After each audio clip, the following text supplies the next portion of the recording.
Halo nakama, bersama saya di channel Anime Keren. Pada kesempatan kali ini, saya akan membahas kelanjutan Enen no Shibutai atau Fire Force tentang Komandan Sho yang berkhianat. Dan apakah Sho benar-benar bergabung dengan kakaknya untuk mengalahkan pasukan Tudung Putih? Sebelum masuk ke pembahasan, alangkah bagusnya jika nakama bantu channel ini dengan cara menekan tombol subscribe bagi yang belum tekan subscribe, dan tekan tombol loncengnya juga ya, agar nakama menjadi orang yang pertama mendapatkan notif terkait video terbaru dari saya. Oh iya, jangan lupa juga like, share, dan komen ya. Video ini mengandung unsur spoiler. Bagi nakama yang tidak suka dengan spoiler, maka skip saja video ini. Tapi jika nakama suka dengan spoiler, maka tetaplah di video ini hingga selesai. Tanpa berlama-lama lagi, langsung saja kita bahas. Cekidot.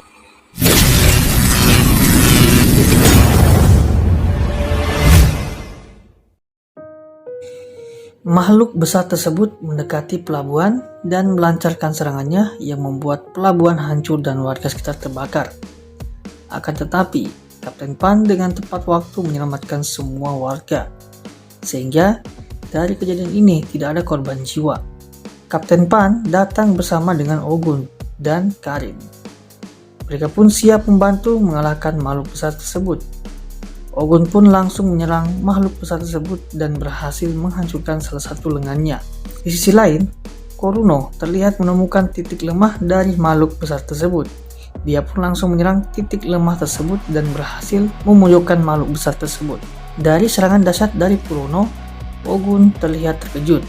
Tiba-tiba Ogun melihat Shinra yang melayang di atasnya. Ogun pun pergi menyelamatkan Shinra, tapi tiba-tiba muncul Sho tepat di depan Ogun yang membuat Ogun terkejut. Sho terus bertarung bersama Fairy. Sho heran dengan kekuatan Fairy, di mana Sho berhasil memotong tubuh Fairy. Namun, Fairy tidak mati sama sekali. Ini membuat Sho bingung, apa sebenarnya kekuatan dari Fairy? Ternyata, kekuatan Fairy adalah gravitasi. Dia dapat memanipulasi gravitasi. Selain itu, dia juga dapat membuat anggota tubuhnya tak terlihat. Jadi, saat dipotong oleh Sho, tubuhnya bukan benar-benar terpotong, melainkan tubuhnya tak terlihat. Kekuatan yang sedikit membingungkan, tapi itulah yang terjadi. Ini sedikit sama seperti kekuatan Obito. Tubuh Fairy sedikit demi sedikit menghilang, yang membuat Sho kesulitan berhadapan dengan Fairy. Kekuatan yang sangat merepotkan.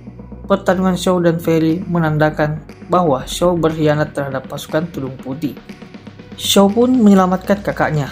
Saat dia ingin menyentuh kakaknya, tiba-tiba Ogun berteriak dan secara tiba-tiba Sho juga menghilang. Bukan itu saja, makhluk besar itu juga menghilang. Terlihat Fairy memerintahkan api Adola membakar seluruh dunia. Menghilangnya makhluk besar tersebut membuat Shinra berada dalam Adola Link, dan di sana dia bertemu dengan Inka. Entah bagaimana bisa Shinra terhubung dengan Inka.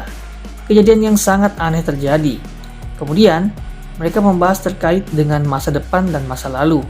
Singkat cerita, mereka berdua berniat kembali ke masa lalu. Dan akhirnya, mereka pun sampai di masa lalu. Akan tetapi, sesuatu yang sangat aneh terjadi, di mana kegilaan yang tersembunyi dalam kegelapan. Di saat Shinra tak sadarkan diri dan berada di Adola Link. Waktu terus berjalan. Tiba-tiba Shinra terbangun dan penampilannya berubah. Ini membuat dirinya terkejut. Apa yang sebenarnya terjadi sejak dia pingsan? Selama 3 bulan akhirnya, kesadaran Shinra kembali. Kapten Obi dan Letnan Hinawa pun menghampirinya. Lalu Kapten Obi berkata, "Shinra, apa yang sebenarnya terjadi padamu? Karena kejadian yang kau alami di pilar pertama, rasanya kau menjadi orang yang sangat berbeda." Ini membuat Shinra terlihat heran. Dia bingung apa yang sebenarnya yang terjadi selama dia pingsan. Saat dia pingsan dan menjelajahi Adola Link, penampilan Shinra berbeda dari biasanya. Shinra terkejut apa yang terjadi terhadap penampilannya, terutama rambutnya. Dia pun pergi membersihkan rambutnya dan mengembalikan seperti sedia kala. Saat Shinra membersihkan tubuhnya, tiba-tiba Lich muncul dan menanyakan hal yang dialami Shinra saat dia pingsan. Leech meminta Shinra menceritakan pengalamannya yang dia dapat saat pingsan. Karena Leech yakin bahwa saat Shinra pingsan, dia pasti menjelajahi Adoraling. Shinra berkata bahwa dirinya berada di Adoraling dan melihat masa lalu. Ketika dia sadar, penampilannya sudah berubah. Bahkan dia tidak tahu apa yang sudah terjadi saat dirinya pingsan. Dan ternyata, saat dia pingsan, Shinra melakukan kekerasan terhadap Iris. Ini benar-benar membuat Shinra terus kebingungan. Apa yang sebenarnya terjadi? Shinra dan Arthur pun berjalan ke suatu tempat. Singkat cerita, Shinra terus mencari tahu apa yang sebenarnya terjadi saat dia pingsan. Dia pun meminta Arthur menceritakan apa yang terjadi. Arthur pun menjelaskan bahwa saat Shinra pingsan, dirinya menjadi Shinra yang berdarah dingin, liar, dan selalu memakai kekerasan. Menurut kesimpulan Leech bahwa Shinra memiliki dua kepribadian. Saat dia dikendalikan oleh Adoraling, makanya dirinya akan berubah menjadi yang sangat berbeda.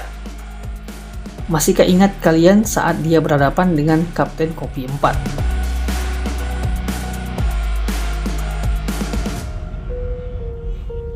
Saat Shinra berbincang-bincang dengan Arthur, tiba-tiba Iris muncul dan menyapa Shinra. Shinra terlihat sangat bersalah sehingga dirinya terus meminta maaf terhadap Iris. Kemudian, Iris meminta Shinra mengikuti dirinya karena ada yang harus dia bicarakan. Iris pun menceritakan apa yang terjadi saat Shinra tidak sadarkan diri. Di mana saat Shinra tak sadarkan diri, seluruh dunia mulai berubah akibat bertambahnya pilar. Sejak kemunculan pilar misterius, fenomena manusia api di seluruh Tokyo terus meningkat. Lalu di sisi lain, kekuatan dari generasi kedua dan ketiga menjadi semakin kuat.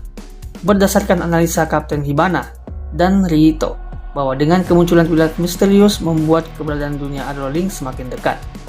Dan juga terdapat suatu perubahan yang terjadi pada tubuh Iris. Iris menceritakan kepada Shinra, karena siapa tahu Shinra tahu.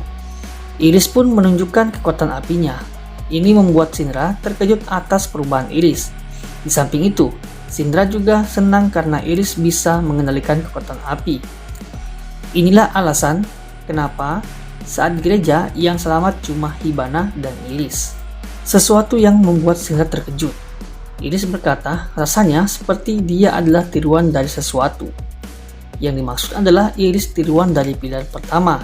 Ini sempat dirasakan oleh Shinra saat berhadapan dengan Kapten Kompi 4.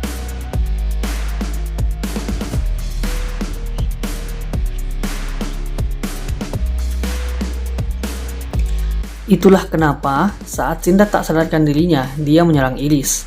Padahal, dia cuma datang untuk menanyakan hal tersebut. Shinra benar-benar terkejut mendengarkan penjelasan Iris. Di sisi lain, Leech dan Kapten Hibana mencari sebuah jawaban terkait dengan perubahan terhadap kerajaan Tokyo akibat kemunculan pilar misterius dan bertambahnya jumlah pilar. Bahkan, perubahan terhadap Shinra saat tak sadarkan diri. Apa yang sebenarnya akan terjadi jika 8 pilar sudah muncul? Terus pantangin video saya selanjutnya. Nah, itulah sedikit mengenai lanjutan cerita Enen no Shibotai atau Fire Force tentang Komandan Shou berkhianat dan menyelamatkan Shinra sang kakak. Terima kasih telah menonton di video ini. Jangan lupa like, subscribe, dan tekan juga loncengnya ya. And see you next time.